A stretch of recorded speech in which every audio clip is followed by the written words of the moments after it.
It is outstanding. The Bobcats are doing so well, so I want to wish you guys luck in the upcoming season.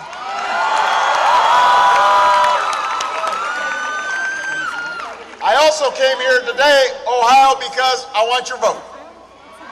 I want your vote. I am not too proud to beg. I want you to vote.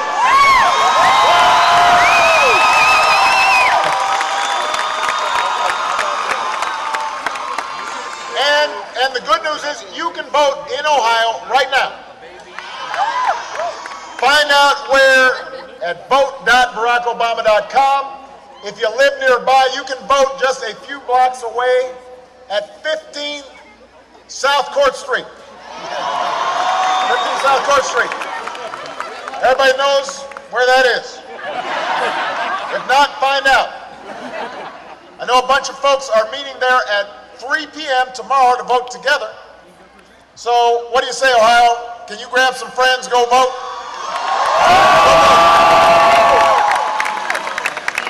See, my assumption is if you're here, you're going to vote. So you got to go back to your dorm, grab that guy who's sitting there eating chips watching SportsCenter. Tell him he's got to vote too. I love you back.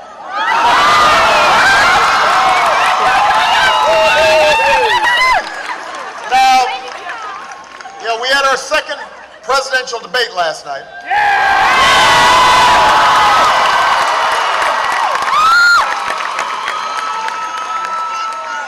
I'm still trying to get the hang of this thing.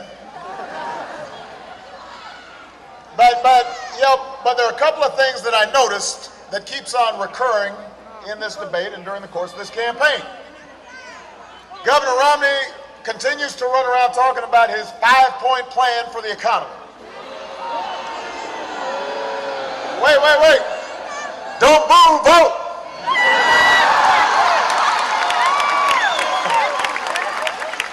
But as we saw last night, the 5-point plan really boils down to 1 point. Folks at the very top get to play by a different set of rules than you do. So they can pay lower taxes, they can use offshore accounts, they can buy a company, load it up with debt, lay off the workers, strip away the pensions, send the jobs overseas, and still make a big profit doing it. It's the same philosophy that's been squeezing middle-class families for over a decade. It's the same philosophy that got us into this mess. And I've seen too much pain and struggle here in Ohio and all across the country to let us go down that path again. We cannot grow this economy from the top down. We grow it from the middle out. We're not going backwards, we're going forward. That's why I'm running for a second term for president. That's why I want your vote.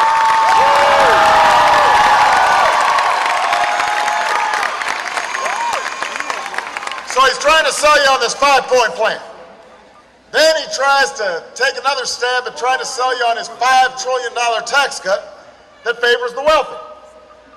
He says, it's not going to raise the deficit. I'm going to lower taxes for middle-class folks. We're not going to in any way give a tax break to the well-to-do folks, even though he said during the Republican primary he was going to cut taxes for the top 1%. Then when you ask him, all right, if you're going to pay for all this, how are you going to pay for it? Couldn't tell you. Said he was going to pay for it by cutting Planned Parenthood and Big Bird. That's what he said. And then, when you keep on pressing him, he says, I said I was going to do it. I was a businessman, so you should just take my word for it. Now, here's a tip. When a politician tells you that he's going to tell you what he's going to do after the election, but he can't tell you now, it's not because the plan's so good that he doesn't want to let you in on it. It's not because he wants to give you this great surprise later on. It's because he knows it won't work. Everybody who has looked at this tax plan of his says he can't pay for it without either blowing up the deficit or by raising taxes on middle-class families. Don't move. Whoa. So then Governor Romney says, well, I've got a plan to create 12 million jobs in the next 4 years.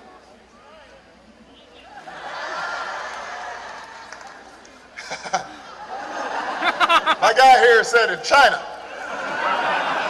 Now, when folks started going through these numbers, his jobs plan fell apart even faster than his tax plan. The Washington Post called it bait and switch. Bait and switch. I mean, here's a guy who's part of his tax plan is to give tax breaks to companies that are shipping jobs overseas. He's invested in companies that were called pioneers of outsourcing. Does that sound like a 12 million job plan to you? No. That's the right answer. So let's recap here. He's got a tax plan that doesn't add up. He's got a jobs plan that doesn't create jobs. He's got a deficit plan that doesn't reduce the deficit. You've heard of the New Deal, Ohio. You've heard of the fair deal. Mitt Romney's trying to sell you a sketchy deal. But we're not buying it. We know better because this is the same sketchy deal that we were sold back in the previous administration. We tried it. It didn't work. We're not going back. We're moving forward. I need you to finish what we started. That's why I'm asking for your vote. That's why I'm running for a second term as President of the United States of America.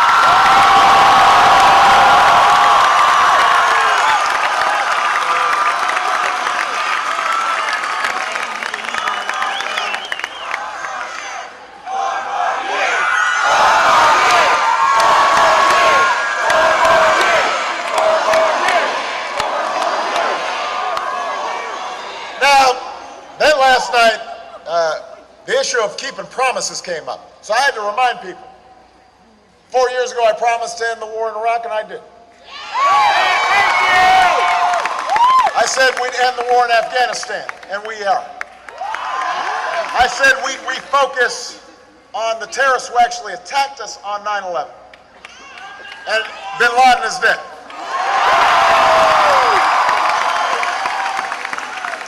Four years ago, I promised to cut taxes for middle-class families, and we have by $3,600.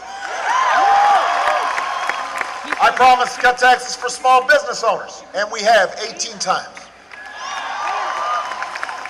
I said we'd put an end to taxpayer-funded bailouts. We got every dime back that we used to rescue the banks, and we passed a law to end those bailouts for good.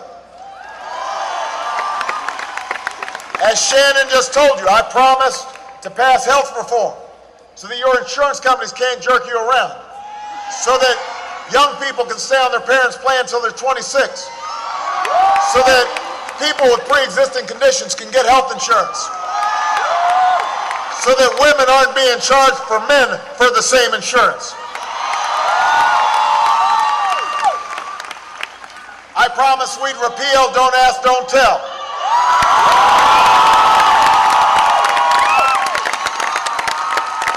Because my attitude is anybody who's willing to serve our military and sacrifice for us, it shouldn't matter who they love.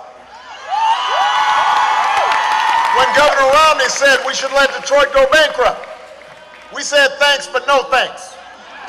We won't take your vast business advice. We're going to support the auto industry. We're going to bet on American workers. And because we knew that 1 in 8 Ohio jobs is supported by the auto industry. And that industry has come roaring back to the top of the world.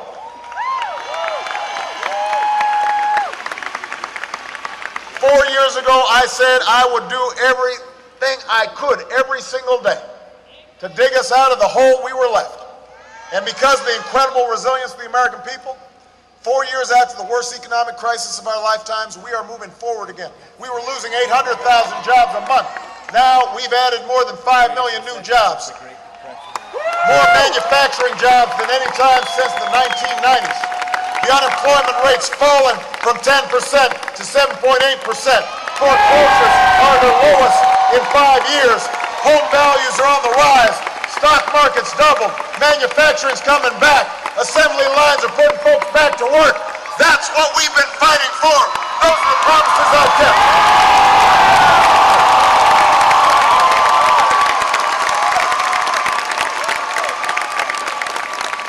Now, for all the progress we've made, we've got more work to do. There are too many folks out there still looking for work. There are too many folks out there who are still having trouble paying the bills. And that's why we've got to keep moving forward, build on what we've already done.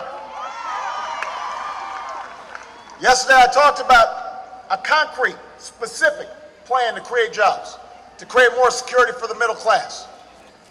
It starts, number one, with building on the manufacturing progress we've already made.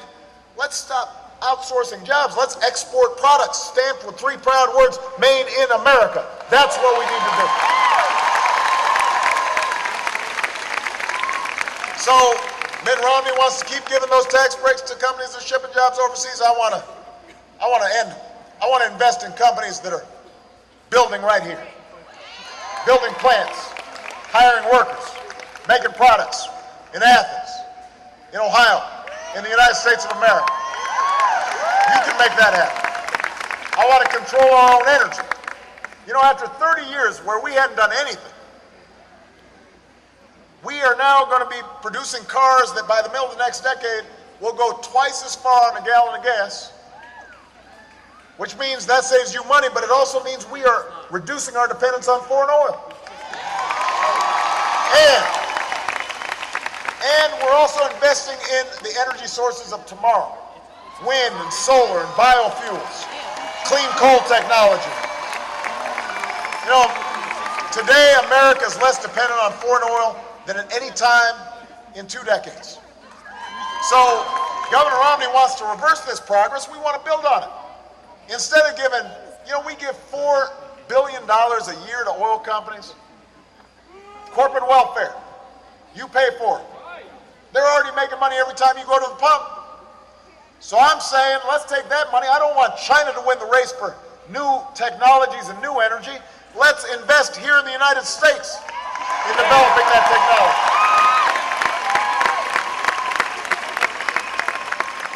And by the way, by doing this, we can also reduce the problem of carbon pollution, and we can still invest in clean coal technology. I was listening to Governor Romney yesterday talk about how he's a champion of coal.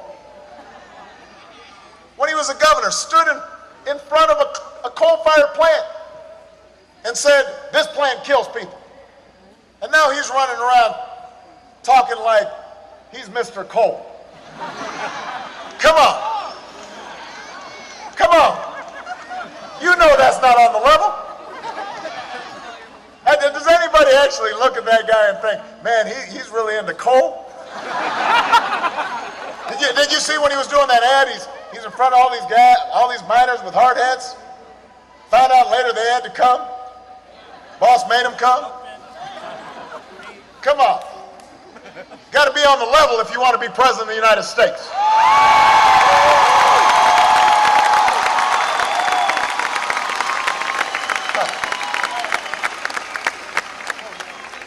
I want to give more Americans the chance to learn the skills they need in the 21st century economy. You know, look, I'm only here because I got a good education. You know, I wasn't born into fame or fortune. You know, nobody was picking, boy, that guy, Barack Obama, he's going to be president someday. But I got a great education. You know, my mom was a single mom. She's working her way through school, trying to raise me and my sister. But in America, we give everybody an opportunity. That's what this country's about. And I've never forgotten that. So one of the first things we did was to make sure, let's stop giving banks and lenders billions of dollars as middlemen for the student loan program. Let's cut out the middlemen and give the money directly to students. That's how we kept your student loan interest rates low. That's how we expanded Pell Grants. That's why we've set up a system where students, if they have debt, they're never going to have to pay more than 10% of their income if they choose to become a teacher or do something that doesn't pay a lot of money. They can still manage the debt from getting an outstanding education. So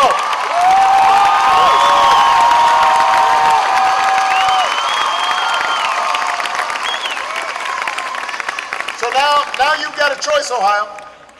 Governor Romney, he says hiring more teachers, that doesn't help the economy grow. You know what? He's wrong. It will. And think about all those kids right now who are in overcrowded classrooms or don't have a computer science lab. They're only going to be in third grade once or juniors in high school once. If they miss those opportunities now, they may not make it up later. So we could, you can take Governor Romney's advice and give a $5 trillion tax cut and pay for it by cutting education, or don't move. Or we can recruit 100,000 new math and science teachers. Put them to work right now. That's where the jobs are in the future. It should be a national mission to make sure that all our young people are getting an education in some of these fields where we know there are going to be jobs. And by the way, we want our sons in that, but we also want our daughters.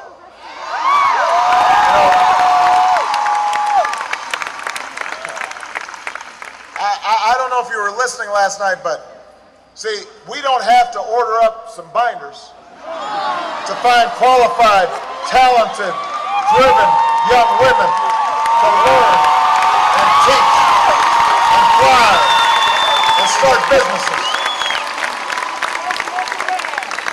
And when these young women graduate, we should make a very simple concept the rule.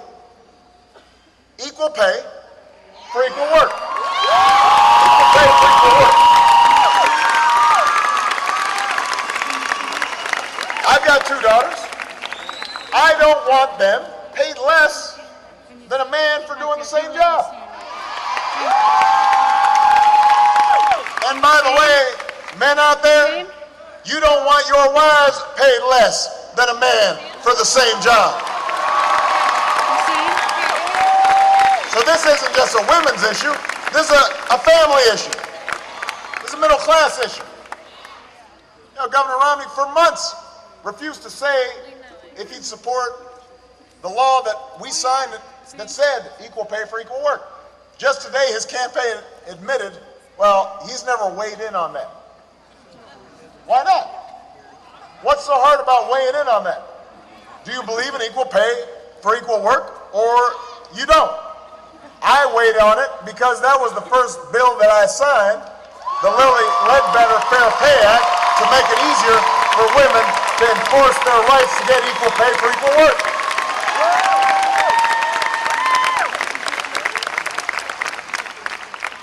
I want to take some of the money that we are saving from ending the war in Iraq and transitioning in Afghanistan to pay down our deficit and put our folks to work right here, doing some nation building here at home, building roads and bridges and schools.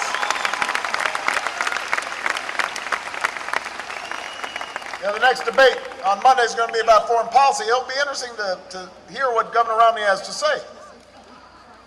Yeah, he said he thought it was tragic the way we ended the war in Iraq. Said this, doubled down on this. Said we should still have troops in Iraq. Just said this a couple weeks ago. I think that was a mistake. I think bringing our troops home, after all the sacrifices they've made in a distant country, all the sacrifices their families have made, it is time to make sure that we're doing some nation building here at home. That's what I believe.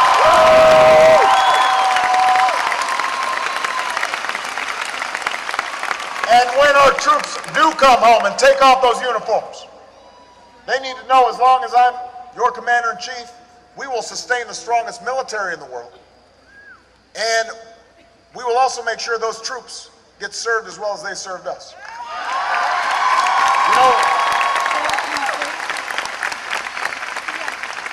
Nobody who fought for this country should ever have to fight for a job or a roof over their heads or the health care they've earned when they come home. That shouldn't happen. That shouldn't happen.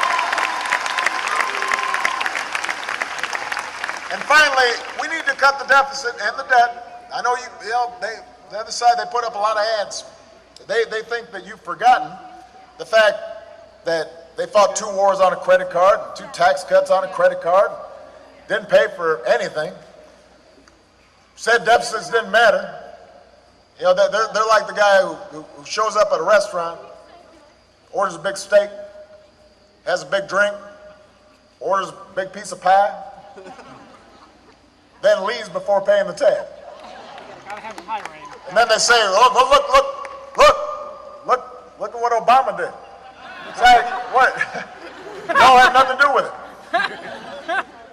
But look, we've got to do something about it. So what I've said, look, I've already worked with Republicans and Democrats to cut $1 trillion in spending. I'm ready to do more. But we can't get it done just by cutting education programs or cutting basic research programs that help us grow our economy. So what I've said is, if we're doing some cutting, let's also make sure the wealthiest households pay a little bit more.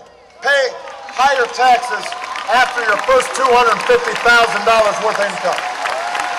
Go back to the rates Bill Clinton had when we created 23 million new jobs, when we went from deficit to surplus. Governor Romney has some different ideas. Now, he was asked on 60 Minutes, some of you may have seen this, is it fair for you making $20 million a year to pay a lower tax rate than a teacher making $50,000?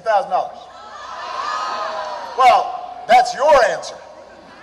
But that's not his answer. He said, yes, I think that's fair. So that's how you grow an economy. That's how we allocate capital. I said, well, no, I actually think it's not fair. Especially when we've got to reduce the deficit. And I'm not going to ask middle-class families to give up their deductions for owning a home or raising their kids just to pay for another millionaire's tax cut. I'm not going to pay for that tax cut by making all the students here pay more for college or kicking kids off a Head Start or eliminating health insurance for millions of Americans who are elderly or poor or disabled. I'm not going to turn Medicare into a voucher system. We're not going to privatize Social Security. We've got to make choices. But let's make sure everybody has to make some sacrifices. Not just a few. That's the choice you've got to make in this election. Our opponents, you know, they always tell us, well, government can't do everything. You want trickle-down government. That was the phrase he's been using. No, I don't. I believe in free enterprise. I believe every one of the young people here, they're going to have to work for their success. They're going to have to earn it. I don't believe in handouts. But I also believe in a country where everybody's got a shot, where everybody has opportunity. These folks, you know, they've got a you're on your own philosophy. Can't afford health insurance? Hope you don't get sick. Can't afford to start a business? Go to college? Borrow money from your parents?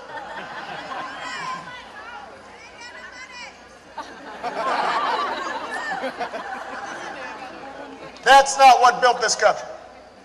I talked last night about the fact, you know, my grandfather, you know, he fought in Patton's army in World War II. You know, he hadn't gone to college. Right out of high school, he joined the army. Part of that greatest generation. When he came home, he was given a GI Bill, chance to go to college. And that wasn't a handout. That wasn't just good for him.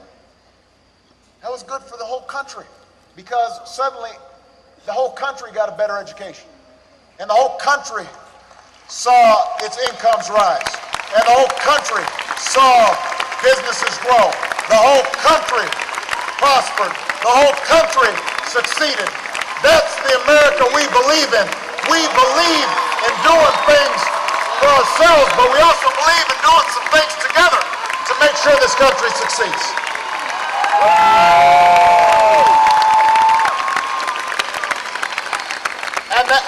And that's what the last campaign was about in 2008. That's what this one's about. But it only happens because of you. You're the reason we've got a factory worker in Toledo or Lordstown who lost his job but now's back on the line building great cars. You did that. You're the reason students in Akron or Columbus or right here at Ohio University can help get some help paying for their college. You're the reason why a veteran coming home suddenly's got a new GI Bill that allows them to have a brighter future. You're the reason some young immigrant who grew up here and pledged allegiance to our flag is not going to be deported from the only country she's ever known. You're the reason that those who served us so bravely can finally hear those magic words and hug their loved ones and hear them say, welcome home. Welcome home. Welcome home. That happened because of you. And only you've got the power to keep us moving forward. I can't do it by myself. I need you. I'm only in Washington because of you. So you can choose the other guy who wants to reinstitute the top-down policies that got us in this mess, or you can help us move forward with the policies that are getting us out of this mess. You can choose a foreign policy that got us into wars with no plan of getting out, or you can say, no, we're going to turn the page. We're going to end the Afghan war responsibly. We're going to bring our troops home. We're going to focus on the terrorists who would actually do us harm.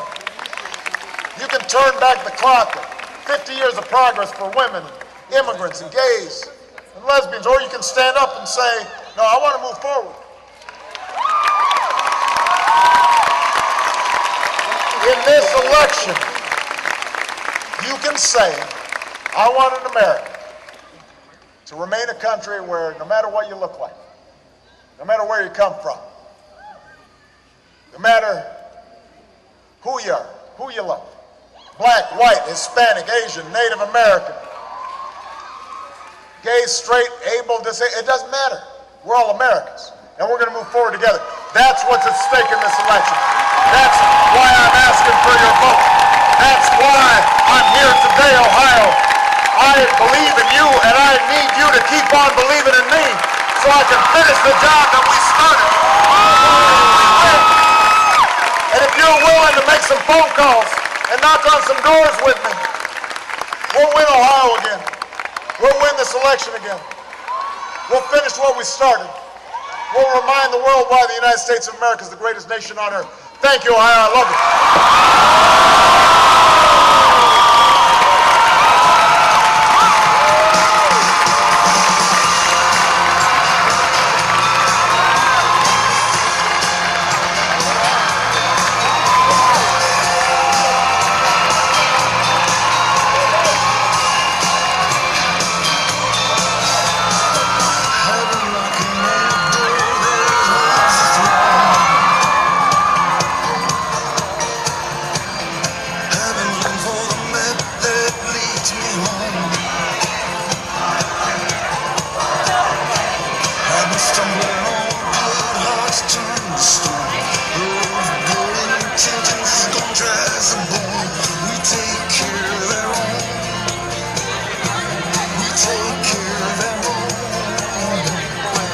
Wherever this flag's flown.